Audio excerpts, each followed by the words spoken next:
guys, welcome to Theo Drive, learning one truth at a time. You have a good news, and this is the greatest good news of all. ఓ మంచి వార్త, అన్ని వార్తల కంటే ఉన్నతమైన వార్త మనకున్నది. మనందరికి తెలిసినట్టుగా that's what is the gospel. సువార్త అనగా శుభవర్తమానము అని చూస్తా ఉన్నాం. అయితే నిన్నటిదాకా మనము మానవుడు ఎటువంటి పాపపు స్థితిలో ఉన్నాడు అని మనం చాలా విషయాలు ఆలోచించడం జరిగింది. ఇది మనం ఆలోచన చేస్తున్నప్పుడు ఎట్టి భయంకరమైన పాపపు స్థితిలో ఉన్న మానవుడికి ఒక మంచి శుభవార్త ఉన్నదని బైబిల్ గ్రంథము వివరిస్తా ఉన్నది. శుభవార్త అని అంటున్నప్పుడు మనందరము ఇది మన గురించి అని చాలాసార్లు అనుకుంటాం. We think the good news is all about us. And ఈ శుభవార్త ఇది మనము ఏదో చేసింది అన్నట్టు అనుకోవడానికి ఎంతైనా అవకాశం ఉన్నది. కానీ మనం గుర్తించాల్సిన అవసరం ఉంది ఏంటంటే the gospel is not about us, but the gospel is about God and the gospel is about Jesus Christ. సువార్తలో కొన్ని ప్రాముఖ్యమైన విషయాలు ఉండవలసిన అవసరం ఉన్నది. These are the essentials in the gospel. అవి ఏమైనాయంటే గాడ్ ఈజ్ హోలీ, దేవుడు పరిశుద్ధుడు పరిశుద్ధుడు పరిశుద్ధుడు అని ఆయన కొనియాడబడుతున్న దేవుడు. అంత మాత్రమే కాదు, ఆ పరిశుద్ధుడైన దేవుడు మానవుని సృజించి ఉన్నాడు. మానవుని సృజించిన తర్వాత మానవుడు పతనానికి గురవినాడు. That's the depravity of man.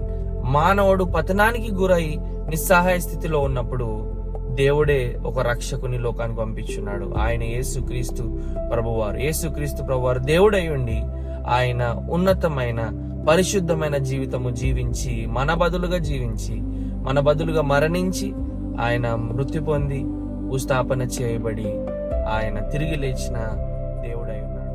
ఆరోనుడై తిరిగి వెళ్ళినట్టు మనం గుర్తించాల్సిన అవసరత ఎంతకైనా ఉన్నది. అయితే ఆ ఆరోనుడై వెళ్ళిన క్రీస్తులో మనము విశ్వాసం ఉంచిన ఎడల మన పాప క్షమాపణ, మనకు నిత్య జీవము, మన జీవితానికి విమోచన అనేది దొరుకుతా ఉన్నది. మరొక ప్రాముఖ్యమైన విషయం గుర్తుపెట్టుకోవాలంటే ఆయన మళ్ళీ తిరిగి రాబోతున్నాడు. నీతి న్యాయం జరిగించుటకు ఆయన రాబోతున్నాడు. ఆయన వచ్చినప్పుడు మన పాపాలకు శిక్ష మనమన్నా భరించాలి, లేదా they should be paid in Christ. అవి క్రీస్తులో అన్న వెల కట్టబడి ఉండాల్సిన అవసరం ఎంతకైనా ఉన్నది. So I have sins forgiven as you are watching this video. ఈ వీడియో చూస్తున్న సమయంలో మీ పాపాలు క్షమించబడ్డాయని నేను అడుగుతా ఉన్నాను. అయితే సువార్త అంటే ఏమిటి అని ఆలోచన చేస్తున్నప్పుడు తప్పుడు అభిప్రాయాలు వెళ్లకుండా ఈ 6 విషయాలు మనం గుర్తుపెట్టుకోవచ్చు. It's God's eternal purpose. ఇది దేవుని నిత్య సంకల్పం. ఆయన భూపునాదులు వేయబడక మునిపే ఆయన విమోచన ప్రణాళికను కలుగున్నట్టు చూస్తా ఉన్నాం. He had his redemptive purpose, his redemptive plan even before the foundations of the world. ఆయన భూపునాదులు వేయబడక మునిపే మనం ఎన్నుకున్నట్టు చూస్తా ఉన్నాం. సో యేసుక్రీస్తు ప్రభు ఈ లోకంలోకి రావడము ఇదేదో ఆకస్మికంగా యాక్సిడెంట్ గా రాలేదు, కానీ ఇట్స్ హిజ్ పర్పస్. ఇది దేవుని ఉద్దేశం అని గుర్తించాలి. అంత మాత్రమే కాదు, the gospel is a historical reality. సువార్త చారిత్రాత్మక సత్యము. యేసుక్రీస్తు ప్రభువు లోకంలో రావడం, ఆయన మరణించడం, ఆయన భూస్థాపన చేయబడి ఆయన పునరుద్ధానం పొందుకోవడము ఇవన్నీ కథలు కాదు, ఇవి చారిత్రాత్మకమైన సత్యాలు అని చాలా ఖచ్చితంగా సువార్త విషయం ఆలోచన చేస్తున్నప్పుడు జ్ఞాపకం పెట్టుకోవాల్సిన అవసరత ఉన్నది. It's a historical reality. అంత మాత్రమే కాదు, we need to understand the gospel is finished redemption. ఇది సంపూర్ణము చేయబడిన విమోచన అని గుర్తు చేయాలి. ఇంకా ఏమీ మనం చేసేది ఏం లేదు. మనము నీతి సంపాదించుకోవడానికి ఏ కార్యము చేసేది ఏమీ లేదు. But it's his work. అది ఆయన క్రియ. యేసుక్రీస్తు ప్రభువారు సమాప్తమైనది అని అన్నప్పుడు he completed it to the fullest. ఆయన దేవుని ఉగ్రతను సంపూర్ణంగా భరించి ఉన్నాడు. పాపానికి శిక్షను పూర్తిగా భరించి ఉన్నాడు. ఆయన దేవుని ప్రేమను పూర్తిగా వెల్లడిపరిచి ఉన్నాడు.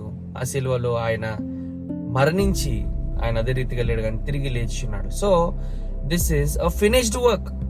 ఇంకా మనమేదో క్రియ చేయడం బట్టి పరలోకం వెళ్ళము, మనమేదో క్రియ చేయడం బట్టి నీతి సంపాదించుకోము.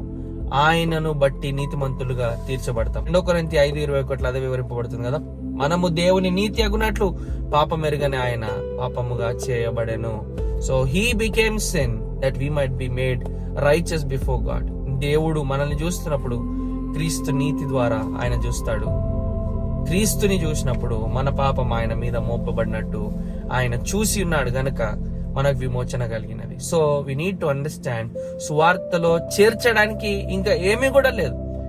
చేయాల్సిందంతా యేసుక్రీస్తు ప్రభువారు చేసి ఉన్నారు. It's a finished work. అది ముగించబడిన, సంపూర్ణం చేయబడిన క్రియ అని గుర్తించాలి. అంత మాత్రమే కాదు, సువార్త గురించి ఆలోచన చేస్తున్నప్పుడు ఇట్స్ అ గ్రేషియస్ ఇన్విటేషన్.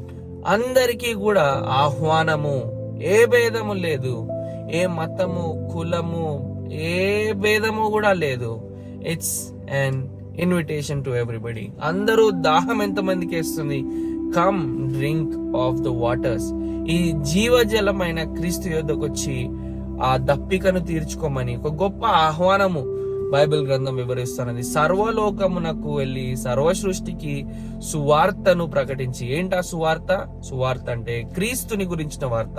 సువార్త అనగా క్రీస్తు కేంద్రంగా ఉన్న వార్త అని మనం చాలా ఖచ్చితంగా గుర్తించాలి. So the invitation of the gospel, ఈ సువార్త యొక్క ఆహ్వానము కొంతమందికి మాత్రమే కాదు, ఈ సువార్త యొక్క ఆహ్వానము ప్రపంచమంతటికి. ఈ ఆహ్వానంను విశ్వాస మూలంగా మనం స్వీకరించవచ్చు. విశ్వాసం ఉంచిన ఎడల ఆ ఆహ్వానాన్ని మనం అంగీకరించినట్టు. అంత మాత్రమే కాదు, the gospel is a transforming reality.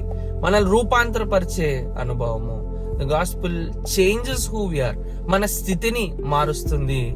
మనము ఆయన యందు ఉంటే నీతిమంతులుగా తీర్చబడతా ఉన్నాం. మనం యాక్చువల్లీ మనలో నీతి లేదు, కానీ వీఆర్ జస్టిఫైడ్ బై క్రైస్ట్. క్రీస్తు ద్వారా నీతిమంతులుగా తీర్చబడి ఉన్నాం. మనము కుమారులుగా స్వీకరించబడి ఉన్నాం. మన స్థితి మారిపోయినది, మన జీవితం మార్చబడతా ఉన్నది. And we're growing in the Lord, we're being sanctified every day. క్రీస్తునందు నేడల వాడు నూతన సృష్టి. ఈ సువార్త యొక్క ప్రభావము జీవితాన్ని రూపాంతరపరుస్తుంది. నేను సువార్తను నమ్మాను కానీ నా జీవితం మారలేదు అని చెప్పే వ్యక్తులు ఈ లోకంలో ఎవరు కూడా ఉండరు. పాల్ వాషర్ అన్న భక్తుడు ఈ విధంగా అంటా ఉంటాడు. ఒకళ్ళు ఎవరన్నా ఒక వ్యక్తి వచ్చి స్పీడ్ గా ఒక ట్రక్ వచ్చి నన్ను గుద్దిందండి, ఇప్పుడే నేను తప్పించుకొని వచ్చాను అంటే ఆ వ్యక్తిని ఎవరు నమ్మరు కదా అని అడుగుతాడు. ఎందుకు అంటే ఆ ట్రక్ యొక్క ప్రభావానికి ఈ వ్యక్తి భయంకరమైన గాయాలతో ఉండాలి. ఎందుకంటే ఆ ప్రభావం అంత గొప్పది కదా. కనుక గాయాలతో లేనప్పుడు ఖచ్చితంగా ఆయన అబద్ధం చెప్తున్నాడు అని మనం గుర్తిస్తాం. అలానే సువార్త శక్తివంతమైనది. సువార్తని అంగీకరించిన వ్యక్తి ఏమాత్రం ఆ విధంగా ఉండలేడు. Because it's transforming. అది రూపాంతరపరిచేదిగా ఉన్నట్టు గుర్తించాల్సిన అవసరం ఉన్నది. అండ్ చివరిగా ఈ సువార్త గురించి చాలా విషయాలు మాట్లాడుకోవచ్చు. అంతు లేనంత బైబిల్ గ్రంథం అంతా కూడా ఈ సువార్త గురించి ఉన్నది. And the Bible is all about the work of redemption. విమోచన కార్యం గురించి అయినది. అయితే చివరిలో మనం గుర్తుపెట్టుకోవాల్సింది ఏంటంటే సువార్తలో ముగింపు ఏంటి అంటే ఆసాపు ప్రార్థించినట్టు, whom have I in heaven, ఆకాశమందు పరలోకమందు నీవు తప్ప నాకు ఇంకెవరున్నారు అని ప్రార్థించినట్టు సువార్తకు ముగింపు. సువార్త ఎక్కడ కంప్లీట్ అవుతుంది అంటే మన క్షమాపణలో, మనము నిత్య జీవం పొందడంలో మాత్రమే కాదు, but it's an eternal relationship with the lord. దేవునితో నిత్య సహవాసము, మనల్ని ఆయన కొరకు సృజించుకున్న దేవునితో మళ్ళీ తిరిగి సహవాసములో క్రీస్తు ద్వారా రావడము, అది సువార్త యొక్క ముగింపు అయినది. ఇట్టి సువార్తను విశ్వాసం ఉంచాలి, ఇట్టి సువార్తను ప్రకటించాలి. ఈ సువార్తకు కలపకుండా చెరపకుండా మనము కాపాడాల్సిన అవసరం ఉంది. సువార్తకు ప్రతిగా పోరాడాల్సిన అవసరం కూడా ఎంతకైనా ఉన్నది. ఆ సువార్త ప్రియమైనదిగా మనం ఎంచుకొని ఈ మాటలు వినిచిన మనందరం నమ్మి ఉన్నామని, అదే రీతిగా ప్రకటించేటప్పుడు కూడా ఈ విషయాలన్నీ జ్ఞాపకం పెట్టుకొని ఖచ్చితంగా ప్రచురం చేయాల్సిన అవసరం ఉందని గుర్తుపెట్టుకోవాలి.